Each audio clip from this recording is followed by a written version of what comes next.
Welcome back to Mark Holub's The Vlog, everyone. Thanks for joining in on this beautiful day, or somewhat beautiful as the sun's trying to come out. But today's a cool day. Obviously, we got the Jag here. We're going to be probably getting that more on the road, hopefully here as winter gets rolling. But what do we have in the garage? We have the Lamborghini. And today is a special day because we're going to talk about the Lamborghini heading into the dealership. That's right, I'm expecting the truck driver to be heading down that road here shortly. Hopefully he'll be coming around there. The point is he's going to be picking up the Lamborghini and taking it into the dealer because it needs a clutch. You know about that. I've expressed that in previous videos, but today is the day that the car's getting picked up to be taken away. But the point of this video is also to discuss not just the cars going away. Really, obviously, we have a Jag, we have an M5, we have a Lambo. They're not the most reliable cars. But you know, on my other channel, if you guys know me from Exotic Car Play Place, then you know that I do a lot of conversation about depreciation and reliability and all those practical points of owning cars, premium cars like these. But those are important factors, absolutely. Everybody wants a reliable vehicle that's not going to be constantly in the shop. But as a true car enthusiast, I have to express what my beliefs are that you're going to see more and more on my other channel as well as here, and that is, while reliability and depreciation are important factors, the driving experience truly is the trumping factor. That's the thing that really motivates me. And so, yes, I want a car like this, and I want it to be good and reliable and fun and furious. If it becomes too much of a pig like my BMW 335 was, then it hits the road.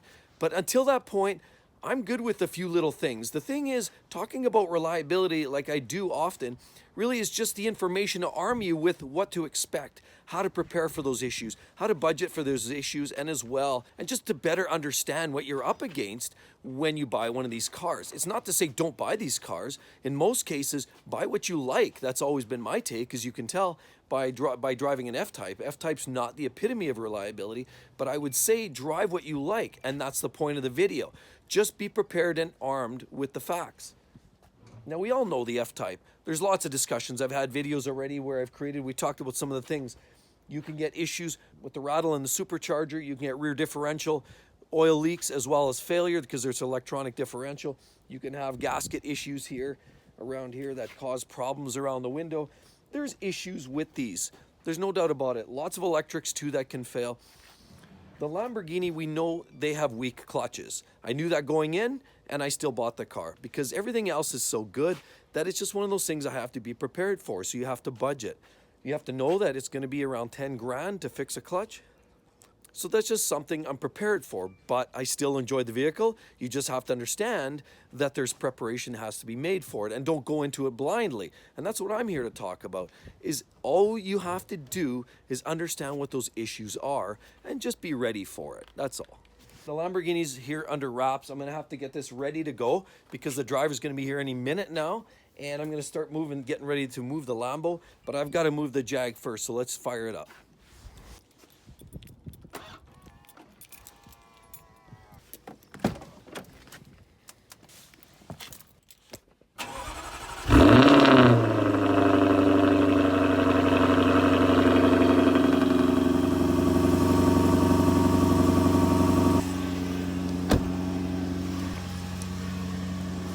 So now we're gonna let it warm up just for a couple minutes because I'm gonna have to move the car over here while I get the Lamborghini backed out. So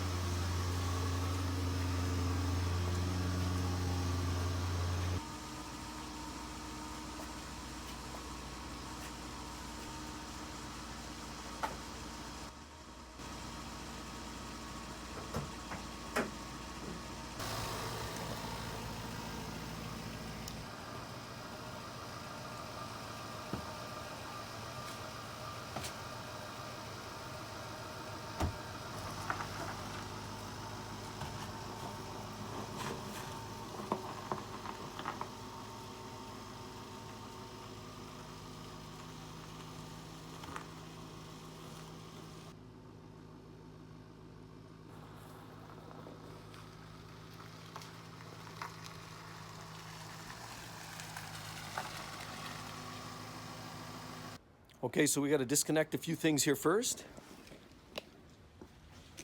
Just move this out of the way. That out of the way.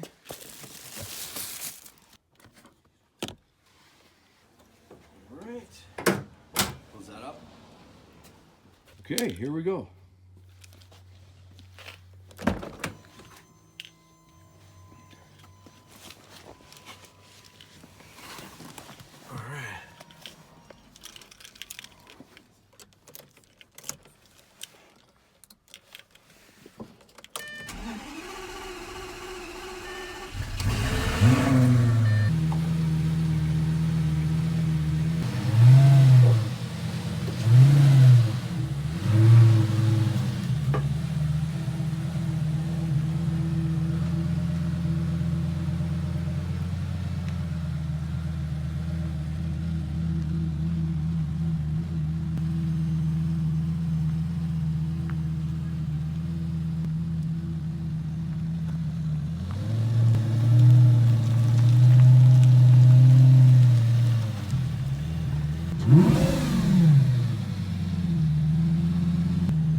Looks like they've arrived. Yeah, it's not like it was even a year ago. It's amazing how much has changed, right? Yeah. Yeah. So, what, sounds like the car kind of delayed. You're supposed to bring something up here or something? Yeah. Not ready to go, eh? Nope. You're the one that's special today. Nice. Yeah. You do a lot of trips down here or up here? Oh, yeah. I've been up down here quite a bit the last couple of weeks. Okay. Yeah. All kinds of different toys, I'm sure. Oh, yeah. Everything you can imagine. Yeah. That's for sure. This is kind of a busy season, or are you always going all year round? Yeah, well, that's service time, right? Yeah, I guess so. Pretty much, yeah. Oh, they keep me busy. I'm never idle. That's for sure. What are you getting done? Clutch. Oh, sugar. Yeah, it's still moving. Yeah, I can sense the beginning of the end. So, and then I start getting, it's just not running quite, the way it should. So, I know it's. Do. Oh, it's due. You push your luck for what? Another 1,000 clicks, and then all of a sudden put you in your. Yeah, then you're screwed. Yeah. So I'd rather not be in that predicament. Yeah. Well, you can wheel it right to there if you'd like. Sure. Okay.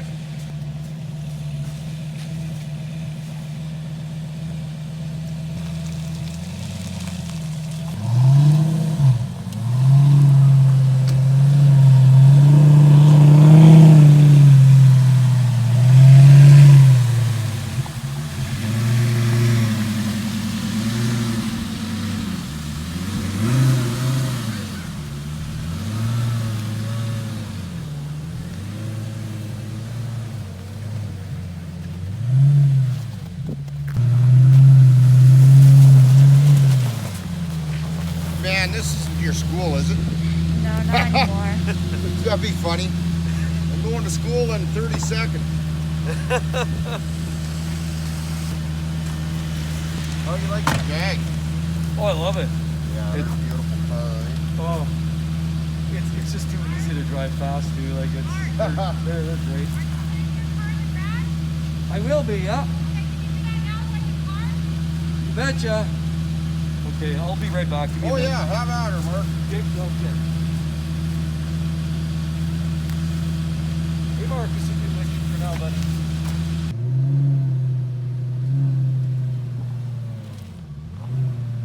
Got clearance there? Yeah. You can tell the clutch is gone. Thanks, bud.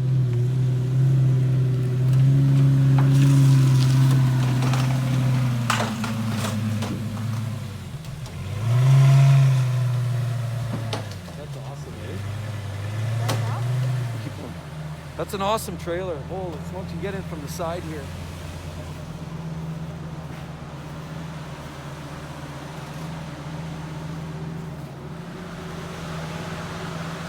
And there they go. Bye-bye, Lambo. Okay, and I guess that's about it for now. So the Lamborghini's off to Calgary for a new clutch. It's also going to get a recall because I guess the recall for power steering lines is still out of essentially due for those cars. Apparently there was a Lamborghini, a Gallardo, that had ignited, burned up on a track or something years ago. So they created a recall because I guess the power steering lines, they heat, they condense, they heat, cool, condense, and of course then they corrode, and then they spray a flammable liquid, i.e. the power steering fluid, and then essentially you have a fire and a burnt, roasty, toasty car on your hands, and you don't want that. So I've yet to have a chance to really get that done, so I'm going to have that done too. That apparently is free of charge by the dealer, but I'm going to get that done. Like I said, clutch, maybe a battery. I feel that the battery isn't quite holding the charge that it used to. I've had it on a tender for how long, and then it barely just started here now, so might even need a battery. Sadly, a few more bucks to throw at it. But anyway, that's the status. So, but on that note, on recalls, the Mercedes here behind me, obviously if you guys seen a video I did recently, we bought this car for my wife. It's a C200 coupe right here. Has a 2-liter turbo engine, about 240 horse. Great little car. We're loving it so far. But just so has it, there's a recall in the mail, and it's for the activated carbon filter. So obviously, you've just got to understand what kind of car you have, the issues that surround that particular car, because every car has its issues. I mean, we talk about Lexus cars on my other channel all the time. I bring up Lexus issues as well. And there's no shortage of problems on that side of the fence too. So obviously, we have this activated carbon filter recall we're going to take care of on the Mercedes. So that's coming up here soon too. But I do want to talk more about the Lamborghini and the Jag, which now coincidentally I'm able to put the Jag in the garage for the time being, as long as the Lambo's in Calgary. So that's a plus, at least during this weather that we have here. Anyway, so that's the plan for now. I'd love to hear what you guys think as far as your thoughts. Is it a good balance, just understanding and driving great cars even though they've got issues? Like, a lot of cars have something. There's an Achilles tendon or heel or whatever you want to call it that exists on virtually every car. And whether you've got the turbo engines by Honda and you've got issues with fueling and whatnot, washing of cylinders, or whether you have Lexus issues related to faulty fuel pumps, or whether you have BMW issues and plastic parts that break and leak antifreeze or coolant, or whether you have Lamborghinis and weak clutches, it doesn't matter. Whatever it is, knowing that, would you buy that car still? Even though you like everything else about it, would you still buy that favorite car, whether it's a supercar or a premium car? Would you still buy that knowing that there were outstanding issues? Because in fact, the dealers will never tell you that there's a problem with that car, a chronic issue. It's funny, I went down to an Alfa Romeo dealer recently, had a big conversation, and I like the cars. I really, really do. I think they bring a special driving dynamic that you don't get much of anywhere else. But it wasn't until I started asking the questions about dependability that they kind of admittedly, in a shy way, sort of admitted that there were issues. And, it doesn't matter. It's just drive what you like. Just know what you're dealing with and how to work around it. Whether you need warranty, or whether you just feel that a lease is in order, or whether you just want to budget for the repairs if you're owning these cars out of warranty. You've just got to be prepared and armed with the information to be able to make the right choices. So thanks again, everybody. I'm really glad you joined in today. I hope to see you guys real soon. And don't forget, hey, if you want to see a lot more, definitely you're going to want to subscribe to the channel. And if you're already a subscriber, I really do appreciate it, guys, really do. Thanks for that. And definitely spread the word to your friends and family, because this is really coming from, a guy, kids, wife. You can own these kind of fun cars. It doesn't mean that you just have to be that young senior executive single guy that can afford these cars. If you want it, you can make it happen. So be sure to subscribe, and I'll see you guys on the next one. Talk to you then. Bye-bye.